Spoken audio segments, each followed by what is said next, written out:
The morning after the funeral, I stood at the kitchen sink and rinsed 2 coffee mugs that didn't need rinsing. The house was quiet in that way it gets when you've had too many people in it the day before. The air still held the faint smell of flowers and roast meat, and the tile under my bare feet felt colder than usual. I'd slept in the guest room again. I told myself it was temporary. I told myself I just needed time before I touched our bedroom. I kept my hands busy instead, wiping counters, folding dish towels, straightening a stack of mail that had nothing urgent in it. The doorbell rang once. Not a knock, just the bell, quick and confident. When I opened the door, Victoria was standing there with Kevin behind her. She didn't ask to come in. She simply stepped over the threshold like she'd already decided she belonged there. Kevin carried 2 large suitcases, the kind you take on a long trip, and he set them down carefully on the hardwood like the floor was already his responsibility. Victoria's eyes moved over the entryway, not admiring, measuring. "Mom," she said, smoothing the front of her coat, "we've made a decision." I waited. I didn't invite them to sit. I didn't ask if they wanted coffee. I just stood there with one hand still on the door, listening to the furnace click on and off. Kevin cleared his throat. "My promotion came through," he said, like it was an announcement that explained everything. Victoria nodded.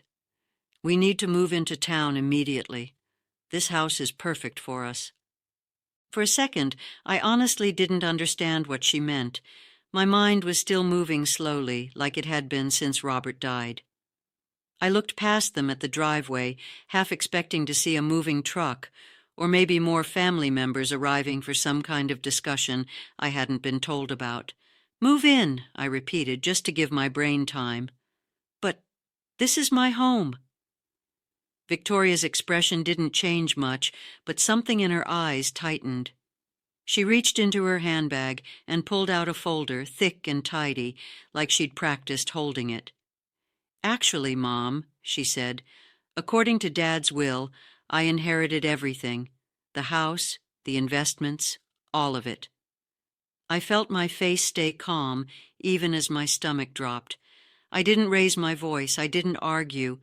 I stood there and let the sentence settle in the hallway. There are moments when you can feel something shift inside you, not loudly, just quietly, like a latch clicking. "I'm sure there's been some mistake," I said. "No mistake," she replied. "Dad knew I'd take better care of his legacy than you ever could." Kevin stared at a spot over my shoulder, like he couldn't quite bring himself to look at me directly. The silence in the house grew larger. Somewhere upstairs, a floorboard creaked as the heat moved through the vents. Victoria's voice lowered like she was trying to sound reasonable. "I've been letting you stay here out of kindness, but it's time for you to find your own place." I took a breath through my nose. I noticed very clearly that my fingers were still damp from the sink. I dried them slowly on the edge of my cardigan. And then she said it, not loudly, not even with anger, just a clean little line, delivered like a conclusion. "Find somewhere else to die," Victoria told me. "You're useless now." I didn't respond right away. I looked at the folder in her hand. I looked at the suitcases at Kevin's feet. And I realized those weren't for them. They were for me. I stepped back and opened the door wider so they could pass without brushing against me. I don't know why I did that. Habit, maybe. 43 years of making space for other people. Victoria walked in as if she'd already chosen which room she wanted.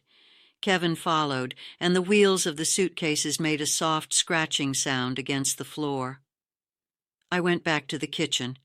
I turned off the faucet I'd left running. Then I stood at the counter and looked down at the mail again, like one of those envelopes might suddenly tell me what to do. Victoria appeared in the doorway, phone in hand. "Pack what you need," she said. "There's a senior complex on Maple Street. It's affordable." Affordable.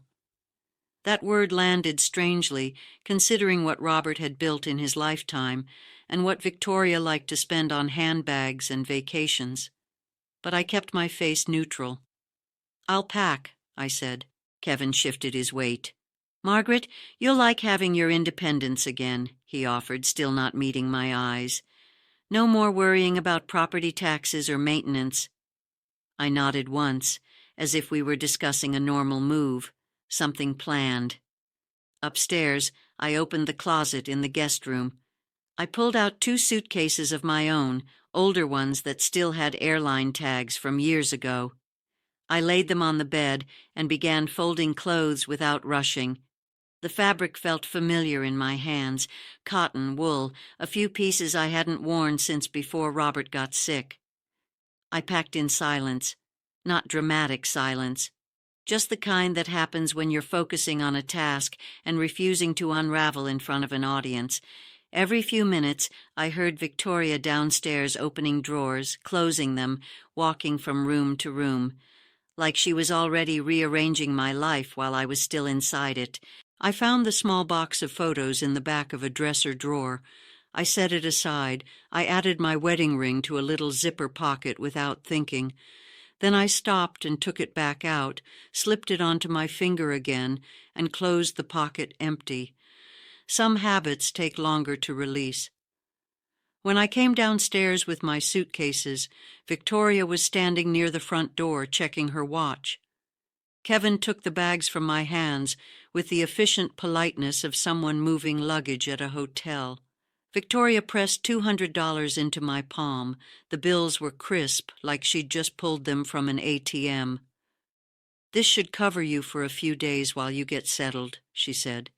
"Once we sort through Dad's paperwork, Kevin can transfer some money into your account." I looked at the cash. I folded it once and put it in my coat pocket. I didn't thank her. I didn't refuse it either. I simply accepted the reality of what she was doing. Outside, the late afternoon light sat low and pale over the street. The air had that winter dryness to it. As Kevin loaded my suitcases into the trunk of their BMW, I stood on the porch and looked back into the entryway of the house. I noticed the framed family photo on the hall table, Robert in the center smiling, Victoria leaning into him, me on the edge as usual, holding a serving dish I'd brought in from the kitchen. It was such a small detail, but it sat there like proof of a pattern. In the car, Victoria drove. Kevin sat in the passenger seat. I sat behind them with my hands folded in my lap. Nobody spoke for the first few minutes. The heater blew warm air that smelled faintly like leather and expensive cologne. As we pulled away, I watched the house recede in the rearview mirror.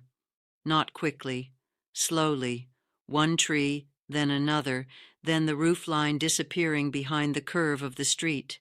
I put the phone face down in my purse even though it hadn't rung. It was just something to do with my hands. The motel was called the Sunset Inn. The sign buzzed softly, one letter flickering like it was tired. The lobby smelled like old coffee and disinfectant, and the carpet under my shoes felt slightly sticky. Victoria walked me to the door of the room and held her phone up as if she might take a call any second. "Call me tomorrow," she said. "We'll figure things out." Then she turned and left with Kevin, their footsteps fading down the walkway. Inside the room, I set my purse on the dresser and sat on the edge of the bed.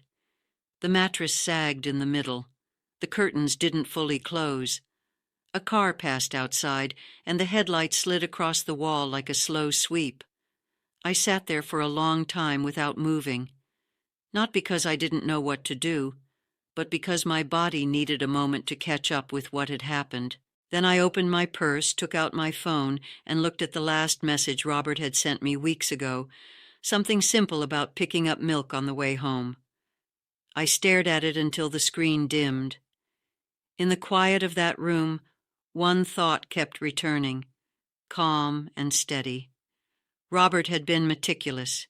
He'd shown me his plans before, and what Victoria described didn't sound like him. I set the phone down on the nightstand and listened to the hum of the wall unit. the thin sounds of other people behind other doors. In the morning, the motel light came in a hard way, not warm like at home. It slipped through the gap in the curtains and landed right across the bedspread.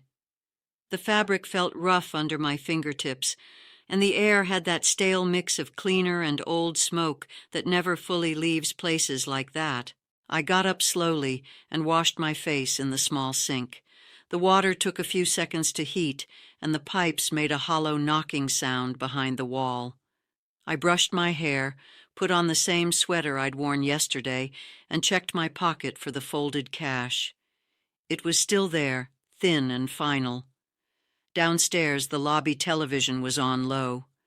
Someone behind the counter flipped through paperwork without looking up. I poured myself a cup of coffee from the metal machine. It tasted burnt, but it was hot, and the cup warmed my hands. Back in my room, I opened my phone and searched for Robert's attorney. I didn't have to guess at the name. Harrison Fitzgerald had been with us for years. House purchase, business contracts, even a dispute with a contractor once. Robert liked him because he was precise. I liked him because he didn't speak to me like I was a child. The address was still the same, downtown, in a building I'd been to twice. I checked the bus route. The fare was listed as exact change. I counted what I had left after last night's room charge. I could do it, but I couldn't afford to wander. I made myself a plan the way I used to when Victoria was little, and everything depended on timing. Step 1, get to the office and ask for the will file, calmly, with my name and Robert's full name. Step 2, confirm what version is valid and when it was signed. Step 3, don't call Victoria until I understand what's real. I put the phone face down on the small table and sat for a minute. The room was quiet except for the wall unit. I could hear someone's shower running next door, then stopping, then the sound of a door closing. Ordinary sounds. My life felt anything but ordinary, but the world didn't change its rhythm for it. When it was time, I locked the motel room and walked to the bus stop. The sidewalk was cracked in places. A thin wind pushed at my coat. Cars passed too fast, and the noise made me feel a little outside my own body, like I was watching myself do this from somewhere above. On the bus, I chose a seat near the front. The vinyl was cold. I held my purse tight against my ribs. People got on and off, heads down, earbuds in, eyes tired. Nobody looked at me twice, and in a strange way, that helped. I didn't want sympathy. I just wanted information. Downtown, the attorney's building smelled like polished stone and elevator oil. I rode up in a quiet elevator with a man in a suit who stared at his phone the whole time. When the doors opened, I stepped into a hallway lined with framed certificates and muted carpeting. Harrison Fitzgerald's name was on the frosted glass door, exactly as I remembered. The receptionist looked up when I entered, then her face shifted into recognition with a small surprise. "Mrs. Sullivan," she said, standing slightly. "Oh, hello. We weren't expecting you." "I wasn't expecting to be here," I said, and kept my voice even. She disappeared into the back, and a moment later Harrison stepped out himself. He looked older than the last time I'd seen him, but his eyes were still sharp behind his wire-rimmed glasses. "Margaret," he said, and his eyebrows lifted. "My dear, I was wondering when you'd come in." He didn't sound irritated. He sounded genuinely puzzled, like a page in a story had been skipped. He gestured me into his office. The room was neat and calm, a soft ticking clock on the wall, a faint smell of paper and leather. I sat in a chair across from his desk, and the cushion held me in a way the motel bed hadn't. Harrison sat down and folded his hands. "I tried calling the house several times," he said. "Victoria told my secretary you were traveling." Traveling. I let that word sit in the air for a second. My hands stayed in my lap. I didn't start explaining everything at once. I'd learned over time that when you speak too quickly, people stop hearing you. "Mr. Fitzgerald," I said, I need to ask you about Robert's will." He blinked. "Of course." He leaned back slightly, still confused. "Didn't Victoria provide you with your copy? I gave her the original and several copies after the reading." I felt my stomach tighten, but I kept my voice steady. "There was a reading," I said. "Yes," he replied, then paused. His tone changed, becoming more careful. "Margaret, you were supposed to be there."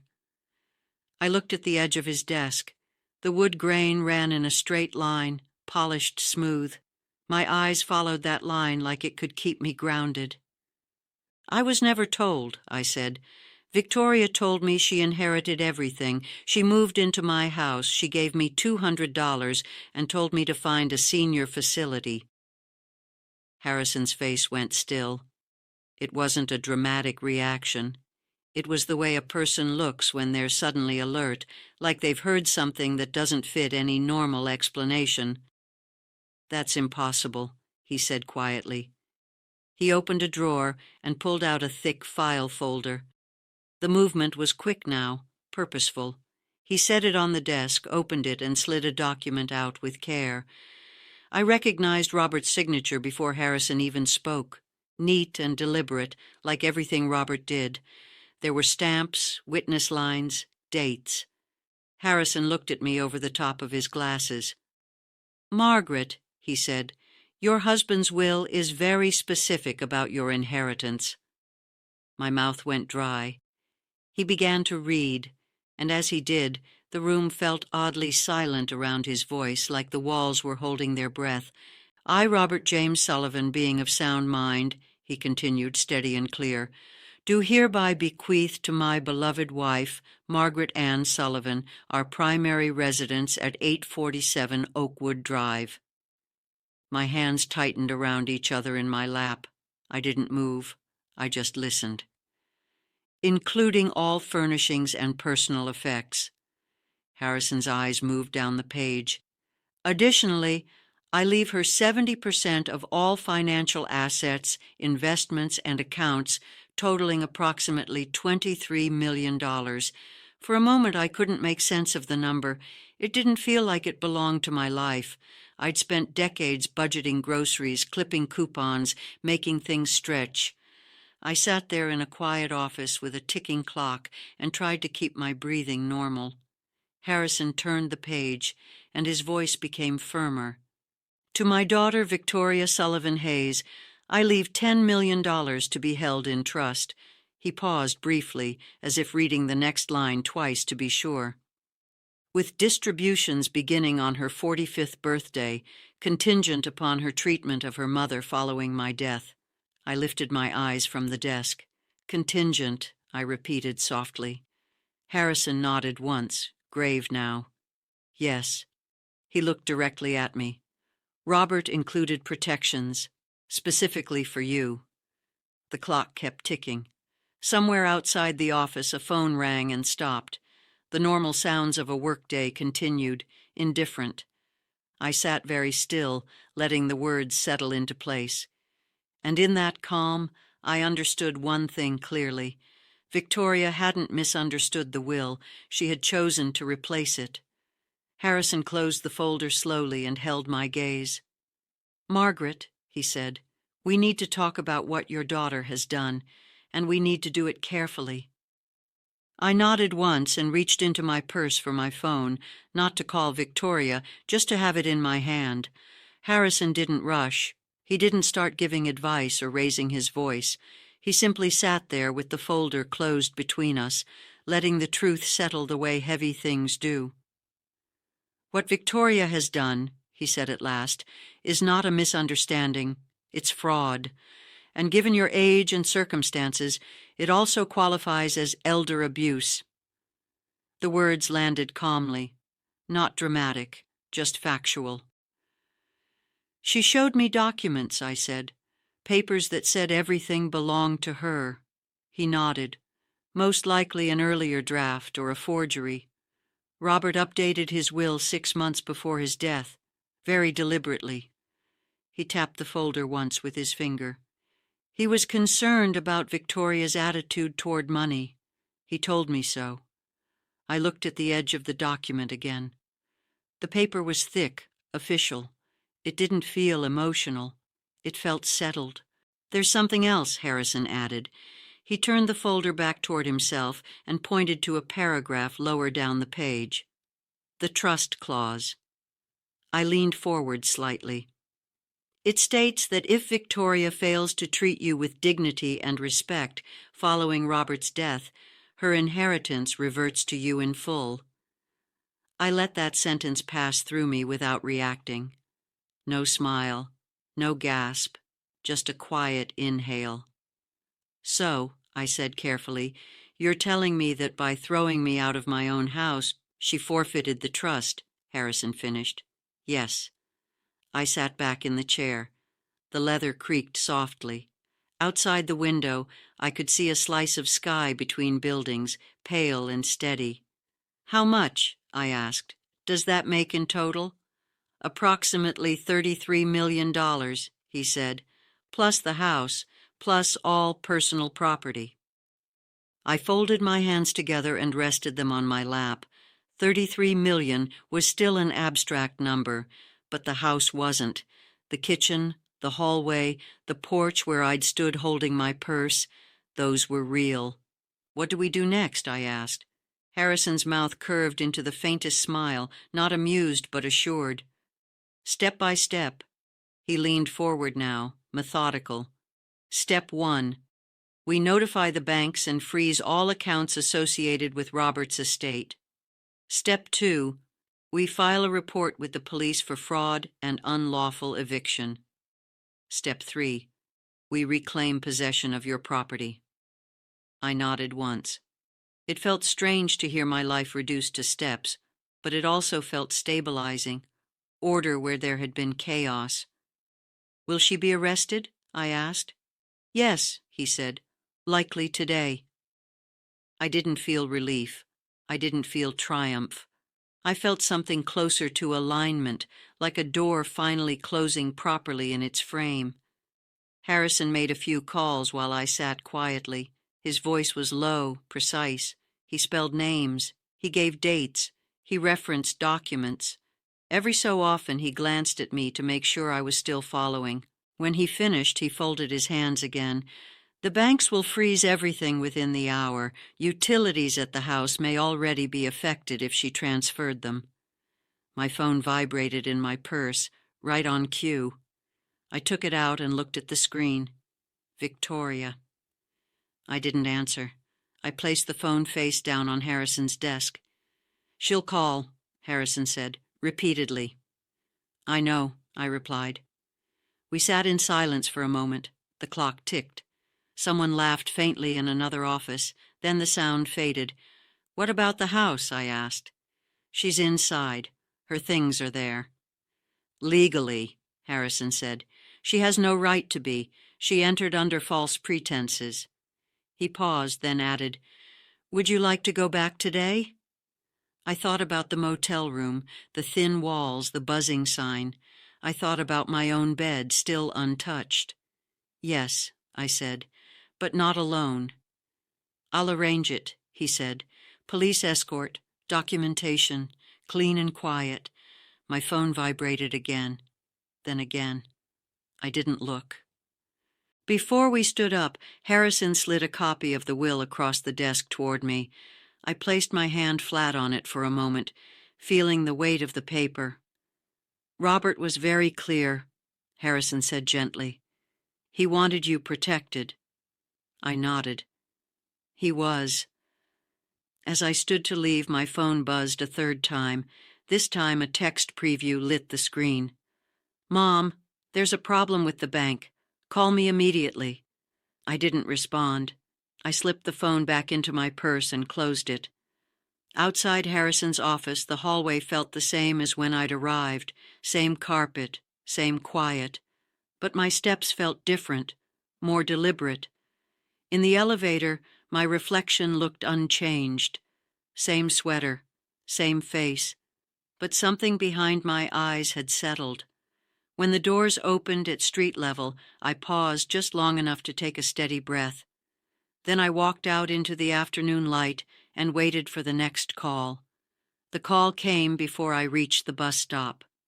I let it ring twice before answering, not to make a point, just to give myself a second to stand still and listen to the city around me. Cars passing. A delivery truck backing up with a soft warning beep. Someone laughing across the street. "Mom," Victoria said too quickly, "there's some kind of issue with the accounts. The bank says everything is frozen." "I know," I said. There was a pause. Not silence. Breathing. Paper shifting on her end. "What do you mean you know?" she asked.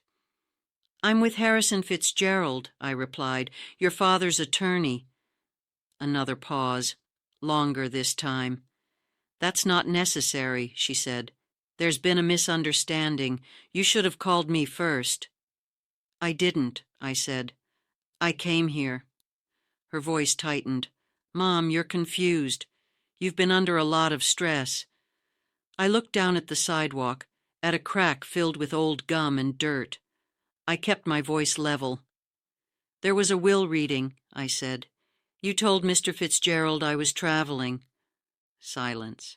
"Victoria," I continued, "you showed me papers that weren't valid.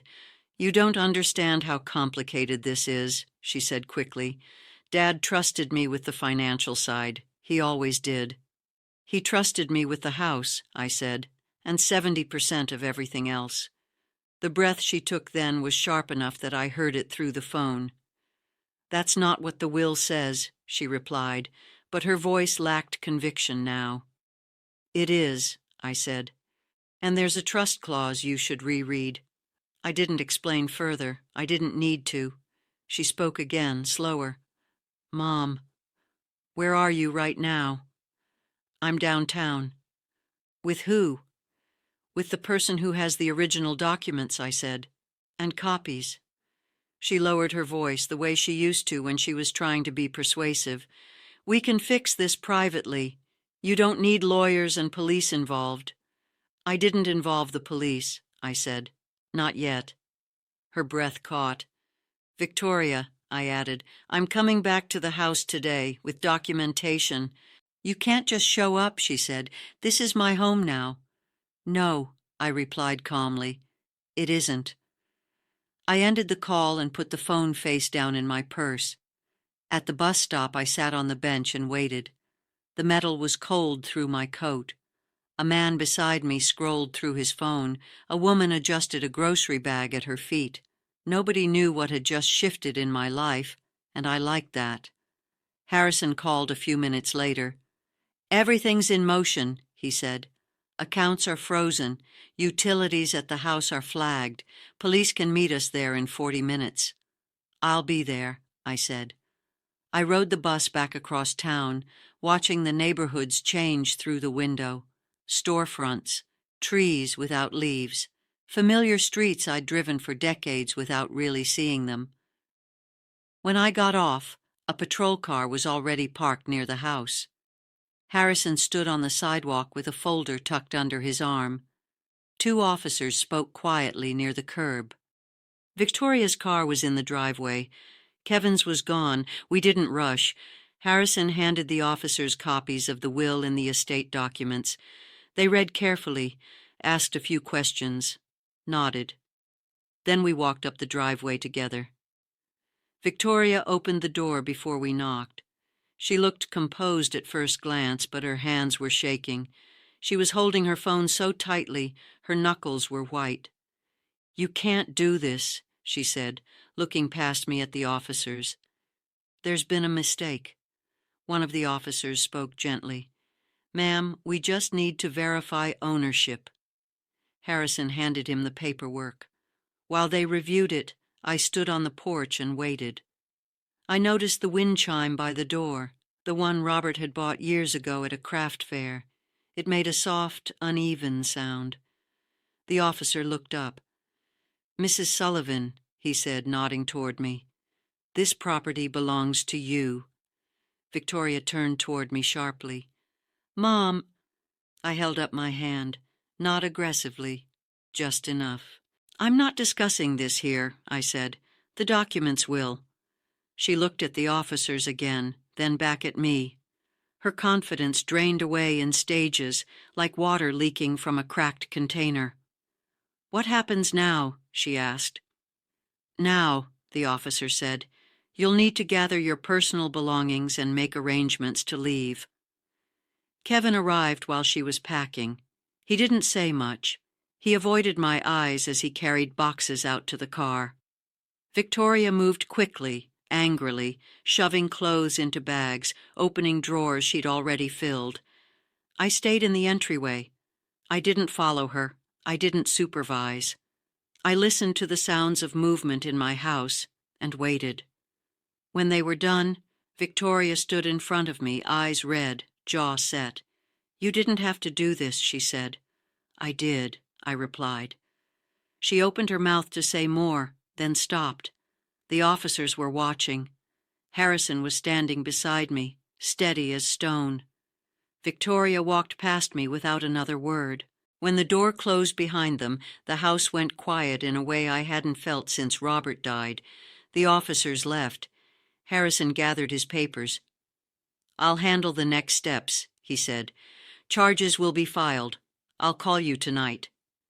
I nodded. After he left, I stood alone in the entryway for a long moment. The house smelled faintly of Victoria's perfume now, sharp and unfamiliar.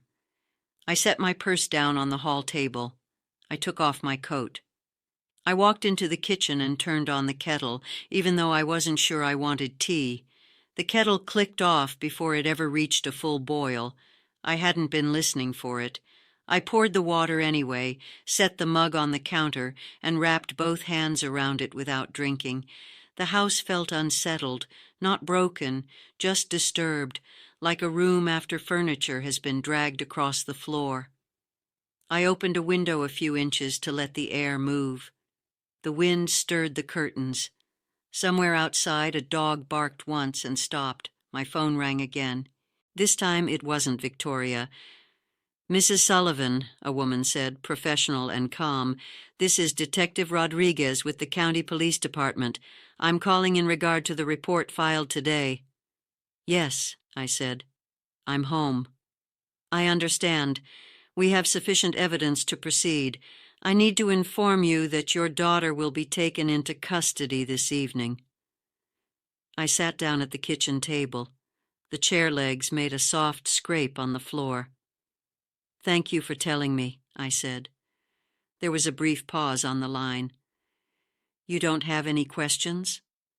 "I do," I replied, "but not right now."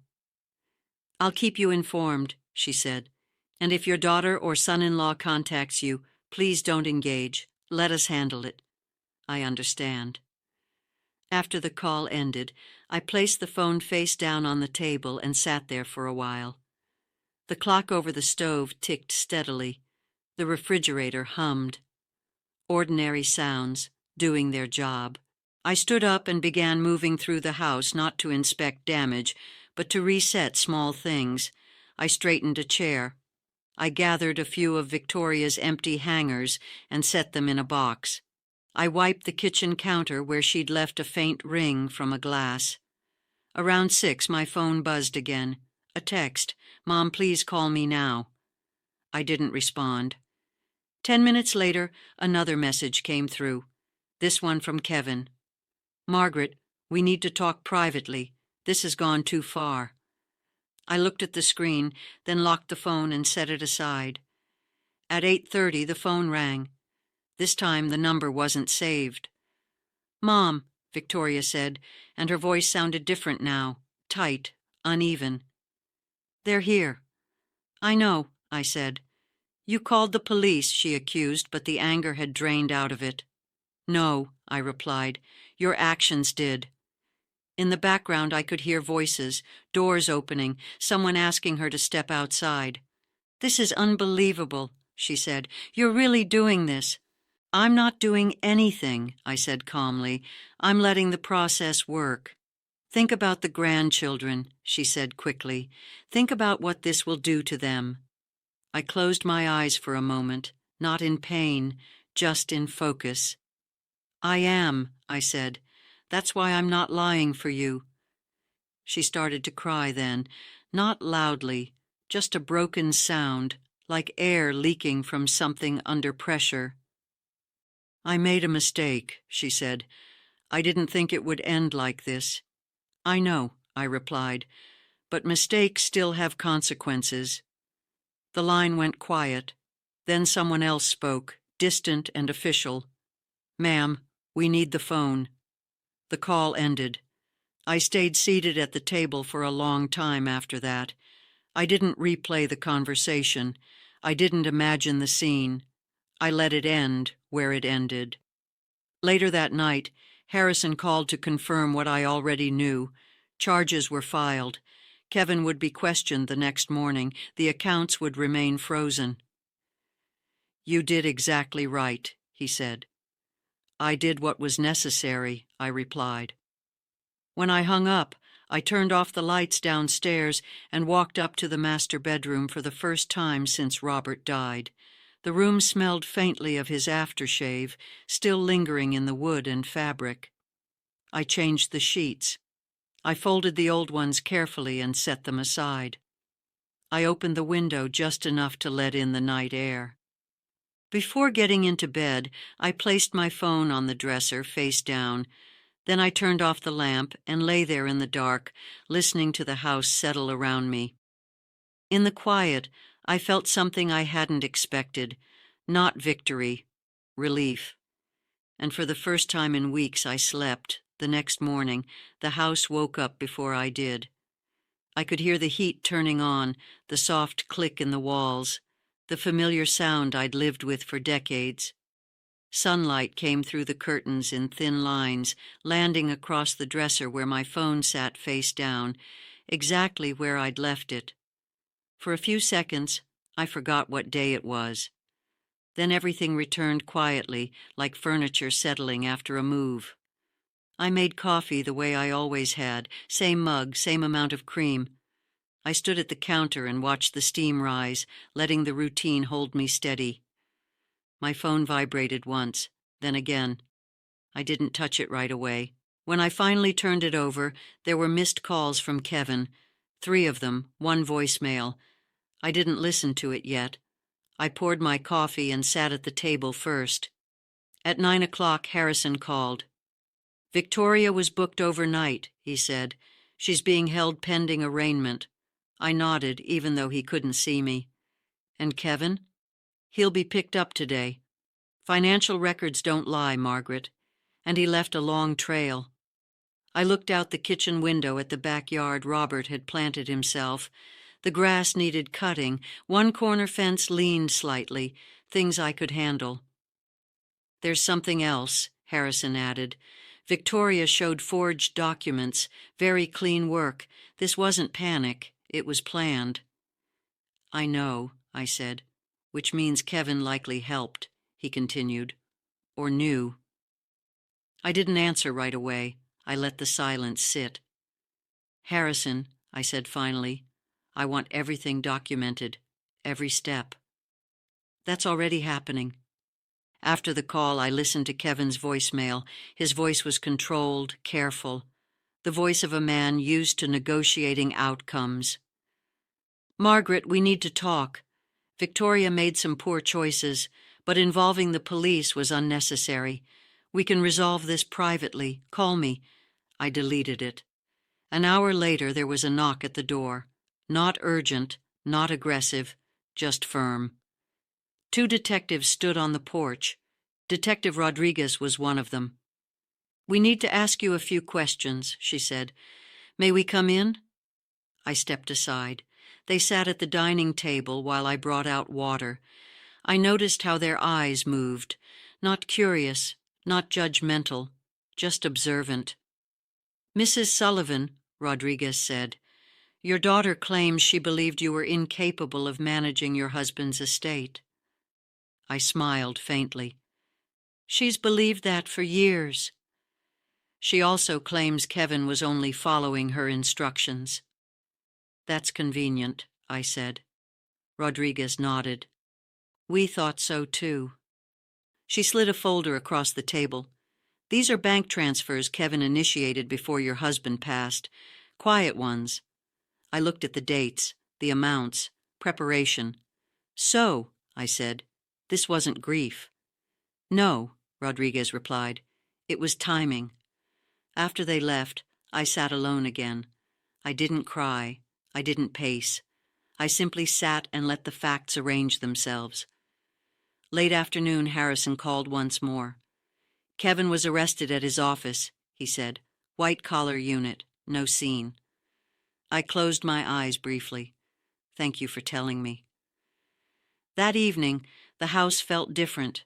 Not haunted, not sad, just reclaimed. I opened the bedroom closet and began removing Victoria's clothes.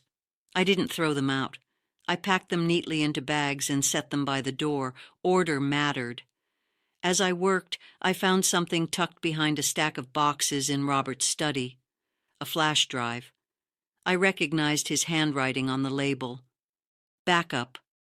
I didn't plug it in right away. I sat at the desk instead, ran my fingers along the wood, and waited. Whatever was on that drive Robert had wanted preserved, and I was finally in a position to understand why. I placed the drive in the desk drawer, locked it, and turned off the light. Then I went downstairs, made myself a simple dinner, and ate it quietly at the table. Outside, the streetlights came on one by one, and for the first time since Robert's death, I felt something close to claw. The next day moved slowly, the way important days often do. Not dramatic, just full. I spent the morning in Robert's study. The desk lamp cast a soft circle of light across the surface, and dust floated through it when I opened drawers that hadn't been touched in months. I worked methodically, one drawer at a time, papers stacked, folders labeled. Nothing rushed. The flash drive stayed in the locked drawer. I didn't avoid it. I simply wasn't ready to introduce something new into an already crowded moment. There's a difference between fear and timing. This was timing. Around noon, Harrison called again. Kevin's attorney reached out, he said. They're asking if you're open to a conversation, off the record. I considered that. I stood at the window and watched a delivery truck stop across the street. The driver sat for a moment, checking something on a clipboard before stepping out. What kind of conversation? I asked. Damage control, Harrison replied. They want to know how far you intend to take this. I intend to let the truth move forward, I said. Nothing more. That's what I told them, he said, but they may try to contact you directly. I won't answer, I said. After the call, I made a simple lunch and ate it standing at the counter. I noticed how quiet the house had become now that no one was trying to claim it. Quiet not as emptiness, but as space. In the afternoon, the doorbell rang again. This time I checked through the side window before opening the door. It was Kevin. He looked different without the suit, without the confidence that usually came with it. His shoulders were tense. His tie was missing. He held his hands together like he didn't know where to put them. I just want 5 minutes, he said. I stepped outside and closed the door behind me. We can talk here, I said. He nodded quickly. Margaret, I know you're hurt. Anyone would be, but this situation has gone further than Victoria ever intended. I didn't respond. I waited. Victoria was emotional, he continued. She lost her father. She panicked. She forged documents, I said. He swallowed. She relied on information I gave her. I didn't think. You did think, I said quietly. You planned. He looked down at the porch steps. If charges proceed, my career is over. That was true before you rang the doorbell, I replied. He exhaled slowly. What do you want? I thought about that for a moment, not because I didn't know, but because I wanted to answer accurately. I want distance, I said. and I want the legal process to continue without interference." He shook his head slightly. "Victoria is still your daughter." "And I'm still a person," I said. The words weren't sharp. They didn't need to be. He looked at me for a long moment, then stepped back. "You don't understand the pressure we were under." "I understand choice," I said. He left without saying goodbye. That evening, Harrison emailed copies of formal filings. I read them carefully. Names, dates, charges, everything in order. Later, Detective Rodriguez called. "There's something you should know," she said. "Victoria is cooperating." I sat down. "About what?" "About the forged documents," Rodriguez replied, "and about Kevin's role." I absorbed that quietly. "She says she wants to make things right," Rodriguez added. I didn't comment. After the call, I returned to the study. I unlocked the drawer and took out the flash drive. I held it for a moment, feeling its weight, light but deliberate. I plugged it into the computer. There were folders inside, clearly labeled, dates, names. One file stood out. "For Margaret." I didn't open it right away. I closed the laptop, removed the drive, and placed it back in the drawer. Some things asked to be approached slowly. Instead, I turned off the desk lamp and stood in the doorway of the study. I let the room be what it was, a place of work, of secrets, of long years I hadn't fully seen. Downstairs, the kettle clicked on as I filled it again. I poured water, set the mug on the table, and wrapped my hands around it. Then I waited, not for a call, not for an apology, just for the next clear step to present itself. The call came the following morning, just after 9. I was in the laundry room, folding towels that had already been folded once, smoothing the edges like precision might translate into certainty. It was Harrison. "Margaret," he said, "Victoria's attorney has formally requested a meeting. She wants to speak with you, in person." I placed a towel on top of the stack and aligned the corners. "Where?" "My office," he replied. "Neutral ground." I didn't answer right away. The washing machine clicked as it finished its cycle. I opened the lid and let the warm air rise before speaking. "I'll come," I said, "but I won't negotiate." "That's understood," Harrison said. I drove myself downtown. The streets were familiar, but I noticed details I'd overlooked for years. A bookstore I'd meant to visit, a cafe with new chairs out front, life continuing, not pausing for anyone's legal crisis. Harrison's office was quiet when I arrived. Victoria was already there. She stood when she saw me, then hesitated, like she wasn't sure if standing was the right thing to do. She looked smaller than I remembered, not fragile, just stripped of confidence. We didn't hug. We didn't touch. Harrison gestured us toward the chairs. He remained standing, hands folded, a quiet presence rather than a referee. Victoria spoke first. "I'm cooperating," she said, "with everything." I nodded once. "They told me it might help," she continued, "if I'm honest." "That's usually true," I said. Her lips pressed together. She looked down at her hands. "I didn't think you'd survive without us." The sentence landed between us, heavy and unpolished. "I know," I said calmly. "That's why this happened." She looked up, startled. "That's not what I meant." "It's what you believed," I replied. "And belief shapes behavior." Harrison cleared his throat gently. "Victoria has asked if there's any chance of resolving this without trial." I looked at Victoria, not at Harrison. "You didn't come here to ask about court," I said. "You came here to ask about forgiveness." Her eyes filled, but she didn't cry. "I just want to understand why you won't help me." I considered the question. Not emotionally, structurally. "Because help assumes trust," I said, "and trust requires safety." "I'm your daughter," she said. "Yes," I replied, "and you used that role to remove my shelter, my security, and my dignity." The room stayed quiet. Harrison didn't interrupt. He didn't need to. "I want to say I'm sorry," Victoria said finally. "I believe you are," I said. "But remorse doesn't reverse actions." She swallowed. "So that's it." "That's it," I confirmed. She leaned back in her chair, exhausted. Dad would have wanted— I raised my hand slightly, not to stop her, just to redirect. "Your father planned," I said, very carefully. "We're following his plan." The meeting ended without drama. No shouting, no tears, just a clear line drawn and acknowledged. Outside, I stood on the sidewalk for a moment before heading to my car. I felt steady, not numb, just finished with that chapter. That afternoon, I finally returned to the study and unlocked the drawer. I took out the flash drive and plugged it in. This time, I opened the file labeled with my name. Robert's face appeared on the screen, older, thinner, calm. "Margaret," he said, "if you're seeing this, then I'm gone, and Victoria has shown you who she is."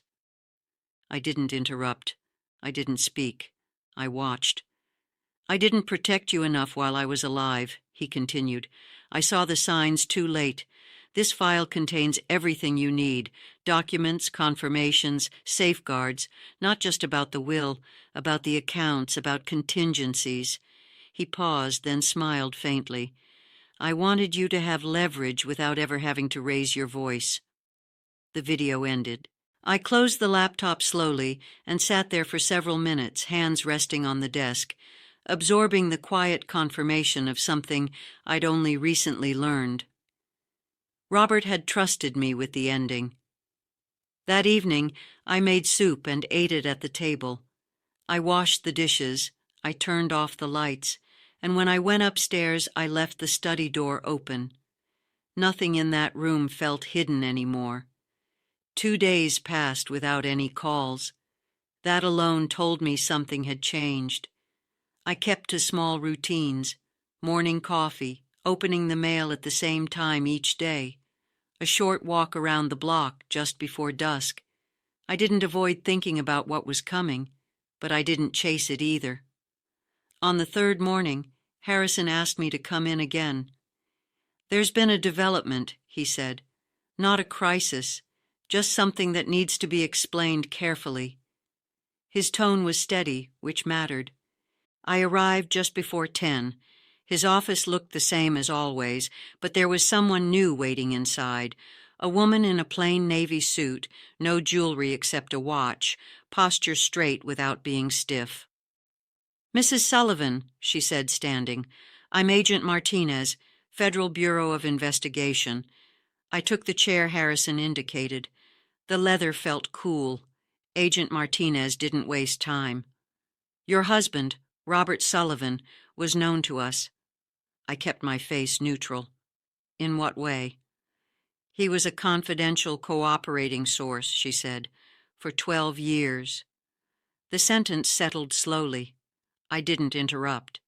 "He provided financial intelligence connected to organized crime," she continued. "His consulting firm functioned as cover. Funds moved through accounts with federal authorization." I thought of the flash drive, the labeled folders, Robert's calm face on the screen. "So the money," I said, "the estate—" "Legitimate," she replied. "Protected, documented." Harrison slid a set of papers toward me. Letters, seals, signatures, dates that matched what Robert had recorded. "Victoria and Kevin suspected criminal activity," Agent Martinez added. "They did not know about the federal cooperation. Their attempt to leverage that suspicion actually confirmed your non-involvement." I absorbed that quietly. "What happens to them?" I asked. "They face federal charges for fraud, conspiracy, and attempted extortion," she said. "Cooperation may affect sentencing, not culpability." I nodded once. "And me?" I asked. "You're cleared," she said, "and protected." Protected was a strong word. I let it pass without comment. After Agent Martinez left, Harrison poured water and sat across from me. Robert built redundancies, he said. Legal, financial, procedural. He assumed you might need them. I see that now, I replied. On the way home, I stopped at the grocery store. I picked up bread, soup, vegetables, and fresh tea, nothing celebratory, just practical. That evening, I returned to the study and opened the remaining folders on the flash drive. They weren't dramatic, just confirmations, instructions, a list of contacts and steps labeled clearly. If this happens, do this. If that happens, call this person. Robert had planned like an engineer, not a hero. My phone buzzed once around 8. A message from Harrison. Kevin accepted a plea. Victoria is still deciding. I put the phone face down and finished my tea. Later, I walked through the house again. I noticed where I wanted light fixtures replaced, where shelves could go, ordinary thoughts finally allowed to exist. Before bed, I opened the window an inch and listened to the street. A car passed. Someone laughed down the block. Life, unbothered. I turned off the lamp and lay down. For the first time since all of this began, there was nothing left to uncover, only outcomes waiting to arrive, and that felt manageable. The courtroom was smaller than I expected. No grand columns, no dramatic echo, just wood benches, a judge's desk, and the quiet shuffling of people who had places they would rather be. I arrived early and sat in the second row. I kept my coat folded on my lap. Harrison sat beside me, reviewing a thin stack of papers he already knew by heart. Victoria was brought in a few minutes later. She looked cleaner than the last time I'd seen her, but not calmer. Kevin followed, eyes forward, jaw tight. They did not look at me. I was grateful for that. The judge spoke plainly. Dates, charges.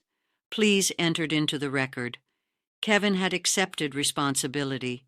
Victoria had agreed to cooperate fully. No speeches, no emotional statements. When it was time for impact statements, the judge asked if I wished to speak. I stood. I didn't look at Victoria.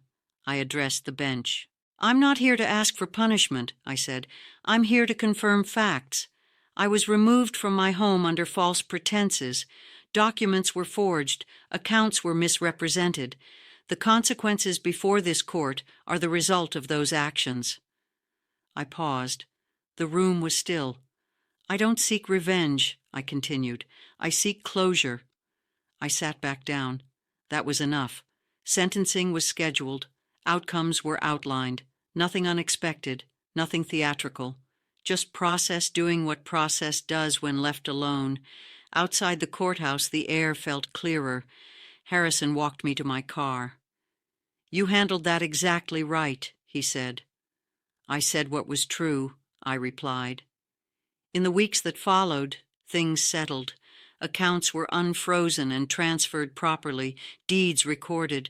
Final confirmations arrived by mail in heavy envelopes that I opened at the kitchen table, one at a time. I didn't celebrate. I organized. I hired a local contractor to address the small things I'd ignored for years. A loose stair rail, a window that never opened smoothly. I chose paint colors without consulting anyone. One afternoon, Detective Rodriguez called to confirm the final charges. Kevin will serve time, she said. Victoria's sentence will be reduced due to cooperation. I understand, I said. Before hanging up, she added, You did the right thing. I didn't respond to that. Right and wrong felt less important than finished. A month later, a letter arrived from Victoria. I didn't open it right away. I placed it in the study drawer with the rest of the closed matters. That evening I cooked dinner for myself and ate it at the table. I washed the dishes. I wiped the counter. I locked the doors and checked the windows. Upstairs I stood in the bedroom and noticed how different it felt now. Not empty, just honest. I placed my phone on the dresser, face down. Then I turned off the light.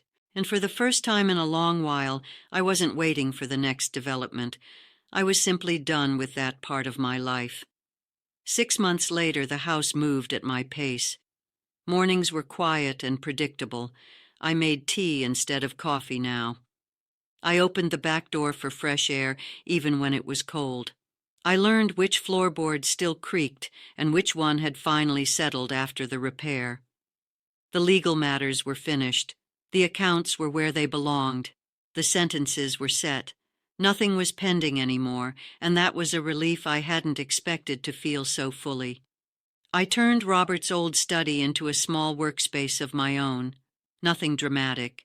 A desk by the window, a chair that fit my back, shelves for books I'd put off reading for years. I kept one framed photo of Robert, not from a formal event, but from a quiet afternoon when he'd been smiling at something only he understood. Victoria wrote again. Shorter letters this time, less explanation, more apology. I read one of them all the way through and then placed it back in the envelope. I didn't respond, not because I was angry, but because silence was the boundary that finally made sense. Kevin did not write. I spent time on small projects. I repainted the guest room. I fixed the garden fence myself, slowly, learning as I went. I enjoyed choosing things without checking with anyone else first. One afternoon, while organizing a drawer, I found the receipt from the motel, the Sunset Inn, $49 a night. I held it for a moment, then folded it and placed it back where it belonged, not as a reminder of loss, but as proof of distance traveled. Life didn't become exciting, it became orderly, and that was better. Occasionally, friends would ask how I managed to stay so calm through everything. I never had a good answer. I just told them the truth. I stopped arguing with people who didn't want to see me clearly, and I started listening to documents, dates, and actions instead. One evening, I sat at the kitchen table as the sun went down. The light touched the countertops I'd chosen myself. The house felt finished, not because everything was perfect, but because it was finally honest. I poured another cup of tea and let it cool the way I liked it. I thought about how many people quietly face situations like mine and never speak about them, not because they're weak, but because they've been trained to endure. That's something I may change one day, slowly, carefully, on my own terms. For now, I enjoy the quiet. If this story resonated with you, take a moment to like and subscribe. It helps this community grow. Let me know in the comments which city you're watching from and what time it is where you are right now. I read those. 2 more stories will appear next, both about quiet strength and unexpected turns. Until then, thank you for listening.